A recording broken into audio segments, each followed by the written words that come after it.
Hey guys, what's going on? Welcome back to another episode of Millennial Wealth. I am your host, Miguel, and today we are gonna talk everything you guys need to know about passive income and my passive income strategy, right? This whole channel, this whole idea is to try to help some of you to get started in your whole investment career and to maybe document everything I'm doing to have it for the future and look back and reminisce at it fondly or see where everything went wrong, guys. And first of all, we have to start with defining what is passive income. I guess the easiest way to define it is money you have to do very little, if not nothing, to keep obtaining, right? So it's 100% different from like your active, I don't know if the word's active income, but your regular income, right? You go to work from 9 to 5, you work 40 hours a week, and you get a paycheck at the end of this. You are getting paid when you sleep. So it's completely the opposite of it. Warren Buffett has a pretty cool quote. And by the way, take it with a grain of salt, because he said that if you don't make money while you sleep, you are gonna work until the day you die. And I say take it with a grain of salt because I don't necessarily think working until you die it's bad. I mean, he's like 300 years old and he still works, right? I feel like it gives you, like, if you, while you have passive income, it's gonna help you to reach your goals faster, right? If your goals are to not work, here you go. If your goals are to do whatever you want that makes you happy, drive Uber, cook, be a chef, whatever, it's going to help you to achieve whatever you want to do. And it's going to help you achieve that financial independence that Carlos Matos talks so much about. I am right now financially independently. So guys, at the moment of recording this video, it's on a weekend, so the markets are closed, and this was the closing cost of the SPY this Friday. So that's gonna give you an idea. If you watch this five years from when it was recorded, it's still gonna be relevant, but just to give you an idea where we were. Right now, my side portfolio is sitting at $110,000 each, around there, and I'm getting $3,619.50 a year in dividends, or a yield of 3.16%. If I don't add any more money to it, if I don't do anything else with my portfolio, and if all the companies keep going the way they're going, and I mean, companies usually increase their dividend, right? Some companies decrease it, some companies cut it depending on the economy. But if nothing changes this year, by December, I would have extra $3,600 in my account that I had to do nothing for. Just hold their chairs. So guys, the way I'm handling this stock portfolio that I'm managing just for this, it's growth dividend stocks, right? So I get companies that I believe they're gonna keep increasing their revenue, they're gonna keep increasing their dividend, and they're gonna keep growing and appreciating, right? So 90% of my portfolio, of this portfolio, pays dividend. I have very, very few stocks that don't pay dividends, and I don't know if they're gonna be here forever. I probably have them there because I have a like something like Tesla, right? I really like the company. So far, we've done a lot of money with it. So I'm just holding it. When it reaches a certain price, I'll flip it and I'll get something that's going to keep increasing my dividend. My goal, personally, it's for this account to be making around $1,500 a month, meaning that we're going to have about $500,000 in this account before it starts generating $1,500 a month. And why do I want that? I want that because next time when I buy my next house, I want it to have the security that if I lose my job, that if something happening, I can cash flow the house just with the dividends from this account. And that is my goal. And it's good to have goals, guys. If you don't have goals, you have nothing to measure yourself against, and you are probably not gonna do it. So set your goals and work towards there. I have some key statistics right here that I want to just show you. So right now, if I wanted to increase my dividends on a year, and with the current portfolio I have right now, right, if I have $100 and I wanted to invest them, I would have to add almost $32 to my portfolio to get an extra $1 a year in dividends. So extra quarter every quarter. That actually worked out pretty well. And this is just numbers to fancy you up. So I get about $301.63 a month, and that is just doing a rough calculation. Most of the companies will pay dividends quarterly, so every 3 months, and not at the same time. And at the same time, there's other companies that they pay every month. Sometimes they do a special once a year bonus, and sometimes, everything can change, or they increase it or decrease it. So that's just a rough estimate, guys, that I would be getting about $302 every single month in dividends. Or, and this year it's the real depressing ones, or 42 cents every hour, guys. So it doesn't matter what I do. I can sit on the couch right now and I'm making money, guys. And it's weird because I was actually looking at like passive income things like on YouTube and on the internet, and I was very disappointed. About 95% of them are trying to sell you a course, or they're trying to scam you out of your money, or you have to give them money for them to teach you how to do it. And it's kind of disheartening, right? Because a lot of them were actually like you had to create a website and you would upload reviews to the website, or like you would upload recipes or things like that. And then people were going to Google it. And for the rest of your life, you were going to get AdSense money. And it's like, dude, that's no, that is not what passive income should be about.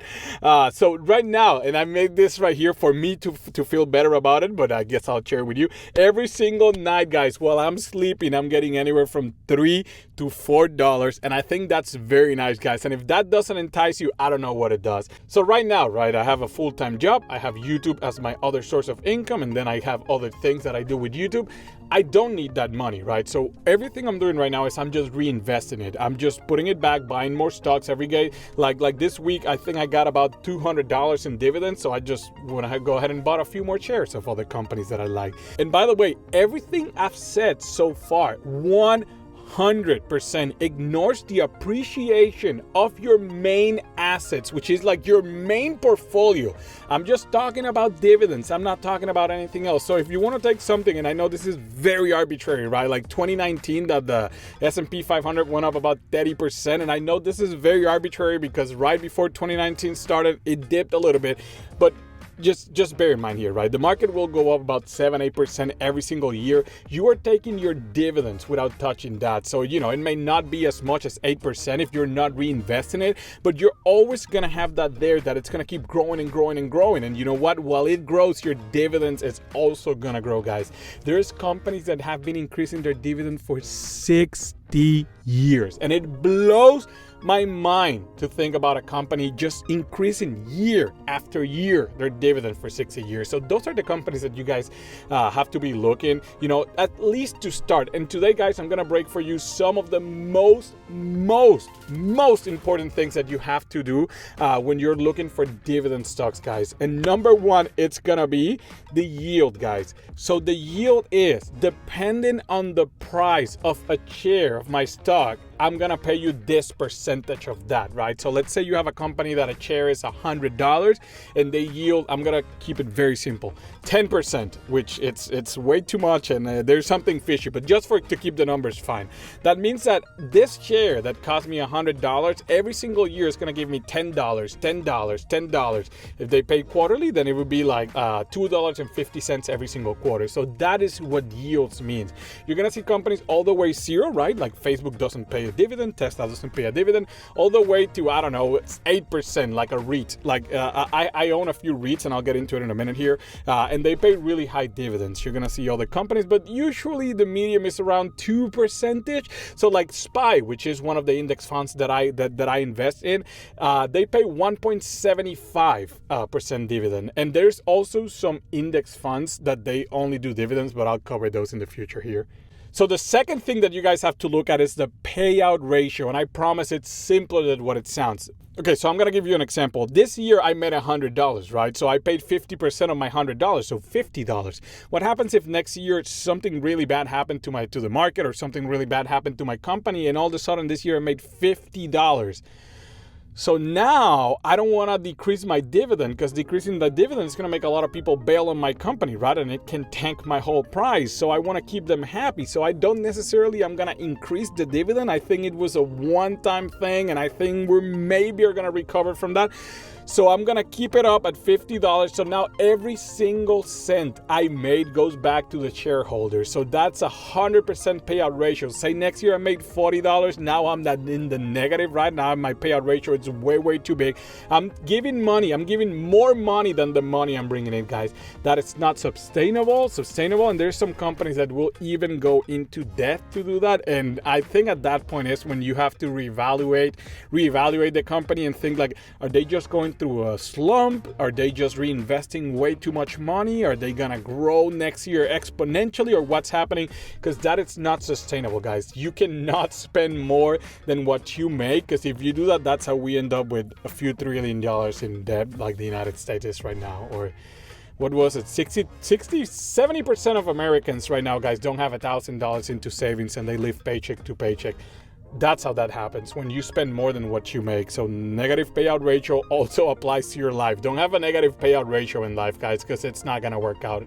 The only caveat I have here is if you have a REIT, which is a real estate investment trust, right? They do real, I feel so dumb saying it, they do real estate, right? So out of all the money you give them, they're gonna buy a house. Let's say I give them $100,000, they buy a house, they rent the house. Usually when you rent houses, the revenues are way higher than the stock market, right? They usually do like 17% a year plus the house appreciation. I don't wanna get into that. But what I meant to say is that by law, they're required to pay at least 90% of the money they make, right? So I gave them $100,000, they bought a house, they rent the house, and then out of the money they bring in, they are required to give 90% out, which is why REITs have such a high payout ratio, and it's not necessarily bad. They just have to pay that money out. So those are the only caveats I have, only companies that I would own that they had a more than 90% payout ratio. Now, guys, dividend growth history. How long has this company growth their dividend? You know why? Because in the last 30 years, in the last 50 years, heck, whatever, 20 years, we've gone through a lot of recessions, right? So if you have a company that have grown their dividend for 25, 30, 40, 50 years, that means that yeah, they've been through a recession. They know what a recession looks like, and they still increase their dividend, guys, even with a massive recession happening. In my opinion, those companies are solid. Those companies have a lot of cash. Those companies, and I have some examples here. According to Sure Dividend, guys, there's 28 companies that have been raising their dividend for over 50 years. Before everyone watching this video was born, this company was increasing their dividend, and they haven't stopped. And odds are they're not going to stop. And I have some examples here of companies that I have, right? That are doing this, that I have in my portfolio, I guess is what I'm trying to say. Something like Lowes, guys. Lowes have been increasing their dividend for 57 years, guys, of increasing their dividend. They have a 33% payout ratio, and they yield 1.79%. Not to mention that the Lowe's stocks, it's been going up, and they're probably gonna keep continue because they're doing pretty well for themselves. So things I want to look in here, right? I own Lowe's. I love Lowe's. I used to go to Lowe's every single weekend with my son when we lived in Tennessee. 57 years in a very tiny payout ratio, meaning that they can probably increase their dividend for another 57 years as long as they continue to do the way they're doing. Then we have something like Coca Cola.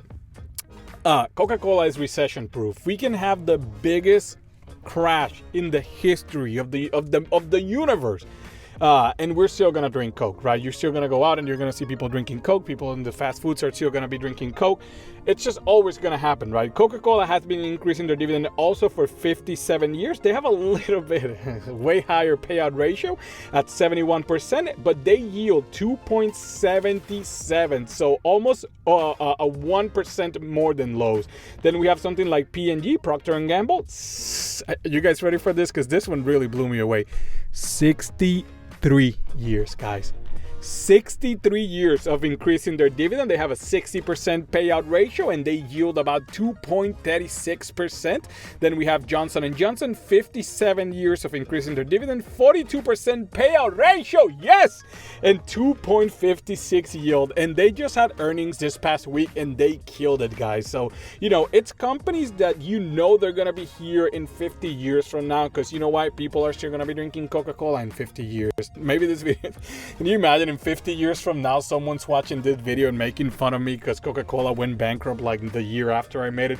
Johnson & Johnson, guys, odds are if you go right now to your bathroom, you have a bunch of Procter and Gamble, Johnson & Johnson, and Lowe's, right? Like you're not in your bathroom. Sorry, what I meant to say is like a lot of the things around us come from either Home Depot or Lowe's. I wanted to mention those four particularly because those four I own in my portfolio, and I'll put the others in case you guys want to look into that. But one of the most important things that I wanted to cover is the YOC.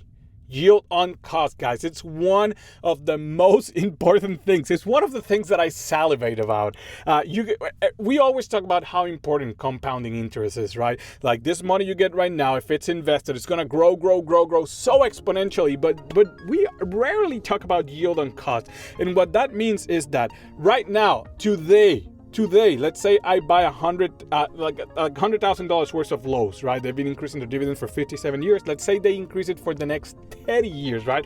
So today they're yielding 1.79 at the current price, right? But what's going to happen in the future? Let's say like in 10 years, in 30 years, let's say like Lowe's, their price quadrupled, right? They went from $150, and I'm keeping easy numbers here, and now the stock trades at $600, and they're still yielding 1.79%, but the 1.79% of now, it's a lot different than the 1.79 yield back like in the future, right? Because every year they keep increasing it, hopefully, because they're doing better and better and better, right? Sales keep going up, money coming in keeps going up. So even without increasing the payout ratio, their dividends keep going up. Now, out of nowhere now, I bought my stocks for a quarter of the price that they're trading right now, meaning that when I bought them, they were yielding 1.79%, but now, 30 years from now, now they're yielding 6%. Now they're yielding 8% or 9% of the original cost that I bought them. And to make it very, very simple, I have here the guy that I keep talking about, guys, Warren Buffett. And I'm going to give you an example of him. Warren Buffett, by 1989, he purchased $1.8 billion worth of Coca Cola stock. Those same shares he bought back then, today they're worth $21 billion. So just in some short 30 years, that stock actually went up about a little bit over 10 times, guys, just a little bit over 10 times. So back then, and keep in mind that the Coca-Cola share, they've been doing splits over time, but this accounts for the splits, because in case you don't know, it's split. Let's say that like I always want to make my stock around $40, and all of a sudden my stock is trading at $80. So well, we're gonna do split. So every person that owned one share, now it's gonna own two shares, and we're gonna divide the price in half. It does nothing to the price. It's just to add more shares. So this is keeping that into account. So back when we bought Coca-Cola in the 1987, 88, and 89, that's when they had a huge crash. It went from like $3 to $1.50 or whatever, which, I mean, it's a huge crash at the time. He was getting 4 cents per share. You know how much he's getting right now? 40 cents per share. And I know that, well, that doesn't sound like a lot, from 4 cents to 40, guys, but that is a 1,000% increase in the dividend, adjusted by the splits. So over 60% yield. And he has paid those original shares he bought time after time after time after time. And I think that's when we really fail to notice those things. You know, we have to really think, holding this stock for the next 30 years, it's gonna be insane. It's going to be amazing, the amount of growth we expect them to happen, right? But for this to work, guys, you have to make sure that you're taking into account all three of those things. Yield, to me, it's probably one of the least significant ones. Something like Visa, for example. I love Visa. They have one of the smallest yields ever. It's less than 1%, but they have so much room to grow that dividend. Apple, another one. Microsoft, companies like that, guys, they have so much more room to grow. They have so much more room to expand their dividend. And those are the companies that I'm the most excited about, and probably companies that I'm gonna keep sinking a lot of money into it. Even though right now they don't pay the most attractive dividend, you have to think in the long term, guys. And 30 years from now, once you start getting those massive yields, you're gonna be like, yeah, that's pretty cool. That's actually pretty nice. I'm glad I did that without touching the principal, right? This is ever without touching the principal. This is strictly dividends, guys. So last thing I wanted to talk, right? Not everyone feels comfortable and not everyone should pick individual stocks. I like picking individual stocks because I love reading about the stock market, right? I really like reading the balance sheets. I really like going into the earning calls. Like, to me, this is weird, but to me, I like that, right? I like to read about the companies, and I also have a little bit of sense of ownership, right? Now, every time I drink a Coca Cola, I'm like, I'm paying myself for drinking this Coca Cola, right? Every time I go to Lowe's and I buy something, I'm like, I own a little bit of that store. So there is some of that comes with picking your own stocks, but you guys don't have to pick your own stocks. Thankfully, there's a bunch of ETFs, and ETFs are just like baskets. Like, put it like a basket, right? Like someone picks these stocks and they conglomerate them together into one, and then you can buy $1 into that, and it will give you a little bit of each of the companies, similar to like the S&P 500, right? The S&P 500, it's not a stock, it's just a basket with 505 stocks in it. And SPY, for example, it's an ETF that I bought a lot of. It's an index that I bought a lot from. They also have the 505. So SPY is a representation of the S&P 500. They pay 1.75% yield, but there's other ETFs out there that they're gonna have a little bit more focus on dividends, because like SPY has a lot of companies that they don't pay dividends, right? So I'm gonna list just 3 right here, guys, and you guys can look into it and see, because I feel like it's probably one of the safest ways if you guys just want to do this on the long term and just not even think about it. SDY, which is the SPDR S&P Dividend ETF. So a representation of the S&P 500, but only with dividend companies. VIG, which is Vanguard Dividend Appreciation ETF. And DVY, iShares Dow Jones Select Dividend ETF. VIG is one that I always keep seeing every time. Like, I was doing some research for this video and I was reading a little bit. Everyone kept talking about it.